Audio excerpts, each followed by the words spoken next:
Okay, hi there. I wanted to show you guys a haul I got from a recent trip I took to Pittsburgh, actually. I live in Central Florida, but a really good friend of mine, one of my best friends, lives in Pittsburgh with her family.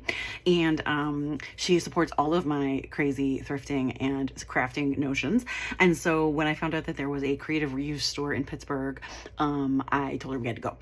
So we went to the creative reuse store. This is a sticker from there. I'll make sure to include the address in the, that's upside down, isn't it? Yeah, it's gonna be upside down. Sorry guys. Oop, there we go. I'll be sure to include the address in the description. So the creative reuse store, basically it's a place where people bring stuff that they, craft supplies, or even honestly a ton of things that they just really don't want anymore, and then you can go ahead and take get those items sometimes by the pound, sometimes by the by like certain, you know, amount, like so many yards or something for whatever. So there were a lot of things there. I did not book I did not check a suitcase, so I had to be very frugal with what I purchased, but I did get some cool stuff, so I just kind of wanted to share what it was. So one of the things I did get was this really cool cigarette box. This is like a wooden cigarette box, and or cigar box, excuse me. And I do love cigar boxes. I love using them for a whole bunch of different things, especially ephemera, and storing ephemera or selling ephemera and doing like mystery boxes. So when I saw this one there and it was in good shape, I figured I would purchase it. I also did get these. So these are just empty slides. And they did have also slides there with actual pictures in them. I like these because then I could go ahead and do whatever I wanted to them. I can age them with ink and make them look really cool, and use those for all kinds of projects. I can make my own slides based on what I need. So I was able to get 20, I got 40 of them for $4 basically. So 20 for two. And I picked up 2 of those. And then I also did get some, I got about, I think this is like 4 yards of this lace. And I think it was like 75 cents a yard or something. It's really nice lace and I really liked it. These are actually, we went to Trader Joe's to eat lunch, and these were actually the packets that our forks came in, and I told my friend not to rip it because I wanted to keep it. So, you know, I'm a true junk journaler, I guess. They also had a ton of old buttons there, and so I did get a bag of them. You could do the bag for a certain amount, or you could do a certain, you know, buttons each for a certain amount. So I did I did some browns and some whites, just because I kind of like the way these ones looked. I don't particularly know if any of these are, you know, they're definitely older. They're not necessarily like, you know, the most vintagey of vintagey buttons, but I do really like them and how they look. So that's why I kind of grabbed the ones that I grabbed. I was grabbing things that I liked how they looked, because that was what was important to me. I didn't necessarily have specific projects in mind. So that was kind of the method to my madness. The other things I found there was this piece of a Trivial Pursuit Disney board. So I actually have the cards for this, but what I'm actually going to do is I'm going to make this into the cover of a journal. I'll just probably cut it in half and then maybe chop off the top there and make this as a cover and back cover of a journal. So I really love that because I love the fact that it's got Mickey on it, and it's the Trivial Pursuit game board. So I thought that was cool. And that way I don't have to have the whole game, which can sometimes be annoying. They also had an old card catalog there, and all the drawers were full of little bits and pieces. And so one of the drawers was full of money from games, and also some coin wrappers. So I just went ahead and just kind of picked through what I saw and what I liked, and just grabbed a whole bunch, and you could mix and match it. So I did mix and match some of it. I thought these were cool because I've never seen golden dollar coin wrappers before, so I thought that was kind of neat. And then I just got a whole bunch of like different types of money in here, just for my own fun. For whatever reason, I really like play game money. I think it's fun to use it, so I grabbed some. I also found this was actually priced on its own. Obviously the box has seen better days, but it is a paper doll. I don't think there is a copyright on this. It's a Whitman, and it was made in Wisconsin, it says, but I don't think I saw an actual like date, like copyright date. Oh, there it is, 1976. So it's from 1976. I don't know if you guys can see that. Yeah, you can. Okay. And it comes with, you know, obviously the clothes, and then we have like the little baby carriage, and here's some of the clothes that had already been popped out and played with, and then here is the little girl who is the doll. I love paper dolls. I really don't know why, but I do. She has a little schoolroom piece here, and things like that. So I thought that was really fun, and I kind of couldn't pass it up. I love even just the cover of this I thought was so cute. So like I said, it has seen better days, but hopefully I can figure out something to use. I probably will scan the doll, to be honest, and the clothes, and use it that way so that I don't have to necessarily use the original piece, or I can pass it on to someone else who collects ephemera like that. They also had some drawers and drawers full of embossing folders. So I got these. I think they were $1 each.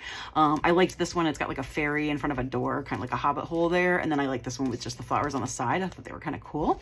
We're doing an embossing and die cut train on Whatnot soon, and I thought these would be fun. I can either resell them, or I might just use these and emboss some papers and then try to sell the embossed papers as part of the train. That's one of the things we're doing.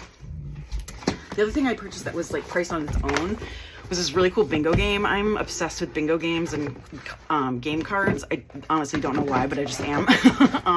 And I couldn't open this in the store. It was actually closed, but I absolutely love these boards. These boards are so cool. I love the back of them, which is stunning, but even the fronts here are really cool, and they're all different types of nature. So this one's birds and leaves, and this one's flowers and bugs. And then the game pieces are also flowers and bugs and birds and leaves. So they're really cool, and they could all be used for a whole bunch of different things. This one has some minerals on it, fossils and minerals. This one has like weather, I think, on it. So it's like weather and celestial, which is really cool. And then there's water. Let's see if I can see all of them in here. Get it out of there. Underwater there, which is neat. That's a nice under the sea one. Look at the axolotl. He's so cute. Axolotls are so cute. And then this one's like marsupials, it looks like. So mammals and marsupials. Look at the hippo. I love a hippo. So I thought these were really neat. They also do have things on the back here to explain what they are, but I thought these were really fun pieces to play with, and I just loved it. I had a good feeling about the game. I have gotten a cat bingo game once, and it was also very cool, and so I don't know, I just had a good feeling about it, even though I couldn't open it in the store. So I decided to purchase it sight unseen, kind of, but it was only $1 anyway, so I was like, well, that's a steal. It's kind of, the creative reuse store is kind of like going to like the best craft garage sale, but you have to really be open to what's there, because it could be anything. And then the last bit of stuff I got from the creative reuse store, they had a ton of sheet music. They had lots of sheet music books, like big books for like pianos and instruments, but they also had choir music, which I have a hard time finding choral music for crafting, and I am a singer. I've been a singer my whole life, and choirs is mostly what I sang in. And so I found some really cool ones. I love this Godspell cover. I love Godspell in general, but I love this cover, and so I just had to pick this up. I thought it was awesome. Then there's also this Up With People one, which I really thought was cool. This James Mulholland, the four Robert Burns ballads. I did sing some of these in high school. And then there were some other ones. I love the cover of this one. And then this is Shenandoah, which is one of my favorite choral songs ever. And this Jay Shermer's one. I've sung so much music in this, like with this cover on it. And then the Sesame Street one, I couldn't really pass that one up with the cover like that with Sesame Street. So it's really cool. This is great music for, it's a little bit better to use this size music, I think, for junk journals, especially if you're making like a book size junk journal, just because it makes, it just makes a little bit more sense because of the size. It kind of makes, it's just more proportional to what you're doing. And then the other place we went while we were in Pittsburgh, we went to this place called Shady Side Books, which is a used bookstore, and they have some amazing used books there, some really old used books. The gentleman that runs it, I think he said that it was his father-in-law who was a antique book dealer. So there are some books there that are just absolutely gorgeous books, but the prices are all actually really reasonable. I was really impressed. But he also had a section up at the front of the store that was pay what you want. So of course I took a little peek and I found some stuff for pay what you want, and I was super excited about it. So one of the things I found was one of these, I don't know what you call this. I call them the Little Miss books, even though I know they're not all Little Misses, but this one is actually in French. So it's Monsieur Maladroit, and it's all in French, and I couldn't leave it behind because I just love this little guy. Kind of looks like a pickle, but I still love him anyway. And it's in French. I don't know what I will do with this. I don't know if I will make it into a junk journal or just keep it, but I really couldn't leave it behind, so I kept that. I found this really cool Paddington book, Paddington at the Circus. And this one had some really cool illustrations in it, which I liked a lot. So I went ahead and got that as well. And then I also found this Muppet Babies book. I was so excited. It does have some coloring in it here in the back, you can see. A little kid got really excited about coloring and colored in some images back here. But a lot of it is actually not colored, and so I probably will scan these images. and use them that way. That way I can also resize them and use them for different types of things. So I might also use them on like cards and stuff, not to sell. They're not, you know, obviously these are copyrighted images. I can't sell them or anything, but I would use them like on my own. If I wanted to make my own Christmas cards, I could make like a really cute Christmas card cover with these two on there and just, you know, color it in with some alcohol markers. That would be really cute. This is actually copyright 2003 as well. So this is newer Muppet Babies, although not like the latest Muppet Babies, because that would be like 2018 or something. So this must be a nostalgia thing. And then there was also a raft of theater arts magazines in the pay what you want section, and so I did pick up one of them. I wanted more, but I held myself back. I love these magazines. They're really cool. They can often be hard to find. This one's from August 1940. Pittsburgh has a really good art scene, theater art, music, all kinds of art, really. I know it's really known for sports and things like that, but it's actually really well known for its art scene as well. So it doesn't surprise me that this would be something that you would find there. This was a subscription only type of magazine. And then there was also this in the buy now or pay what you want section, which was history. What do you call it? Flashcards. So these are small ones. They have things on them here. You can see them, and they just have different answers and stuff on the back. It kind of gives you different things. This is U.S. history. I just like these. I love flashcards in general. These ones are fun, especially for junk journaling, because you can honestly just leave them the way that they are and just tuck them into pockets. Or if you were making junk journal like pockets, like five pocket junk journal like inserts, you could also use it and stuff them with those. So there's a lot of things you could do with these, but you can also use them as part of like a collage or something like that. Like they're a really good size for that. So I got those as well. So I got all the things for the pay what you want. I got them all for $5. I probably lowballed him a little bit, but he literally said pay what you want and any offer is fine. And so I kind of was like, well, okay. So I offered $5. And then this is also this was a bookmark that he gave us as well. I also got these there. This was not pay as you want. These were actually $8, but again, I love flashcards and I love any kind of playing card. And these were there, and I thought these are very cool. There are a whole bunch of different types of kind of, I don't know, I guess The Power of Intention is what it's called here. It's based on Wayne Dyer's book. I think he wrote the What Color Is Your Parachute book, I think, or something like that. So there's a whole bunch of different ones. Some of them I just like the images. Some of them I did like what the saying was. So these can be a lot of fun to repurpose and mess around with. You could use them so that you could just see the image and then kind of cover everything else up, so you can, you cover up what the actual writing is if you don't like it. Or you can just use them as a base for something. So it goes with his book, The Power of Intention. So I haven't read that book. I just liked the cards, so I purchased those as well. The last place we went when we were in Pittsburgh, I also went to the Goodwill while I was in Pittsburgh. I only went to one location, and I did find a couple children's books, so I'll share those. Their children's books are more expensive. So both these books were $2.30 at my Goodwill. I live in Central Florida. They're the kids' books are only 99 cents, and then adult books are like $1.49 or something like that. But in Pittsburgh, the books were all different amounts. So I found this book. This is called Goodnight Aunt Lily. It's got little mice on it. I've never seen this good little golden book before, which is the main reason why I purchased it. It's not particularly old or anything. It does have a little writing here in the front.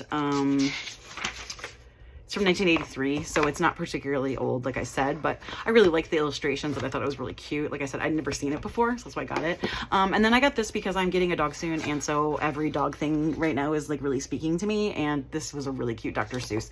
This one actually is a little bit older.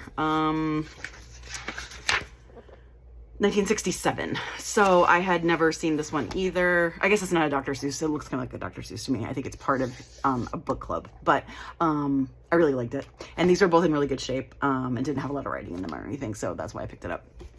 And then the last place we went in Pittsburgh was the Andy Warhol Museum. So Andy Warhol was an artist. He was quite an out there kind of guy. And I did get a few things at the store. I would have bought so much more if I wasn't on a budget, but that's okay. Budgets are good. One of the things I found when I actually went downstairs to use the restroom was they had a little coloring station set up for little kids. And they had some images kind of based on some of Warhol's art, and the kids could sit there and color them. So I kind of grabbed a couple. This was Marsha. This is a LGBTQ activist. She was at Stonewall. I cannot remember her last name right now. But she was very important in the 1970s movement and for gay rights. And then also this, I can't remember her name either. but these were people that Warhol had met or hung out with. And so, and he had done portraits of them. And so kids could go ahead and color them in and kind of make them look like his portraits or do whatever they wanted with them. And I thought that was a really cool idea. I also grabbed a few other pieces of ephemera from the Warhol Museum near the front desk. I got a postcard and a couple other things here that had cool graphics on them because, of course, I'm a junk journal and that's what we do. And then I did also get this magnet, which is based off of one of his paintings. He did a lot of shoe paintings, which was kind of cool. I like this magnet a lot, so that's got to go in the fridge. And then I also got this really cool set of philosophy note cards. So Warhol's the person who said, in the future, everyone will be famous for 15 minutes. That was one of his sayings. And these cards are just really awesome. So there's one there that's what it says. And then this one says, art is what you can get away with. That's one of my other favorite quotes of his.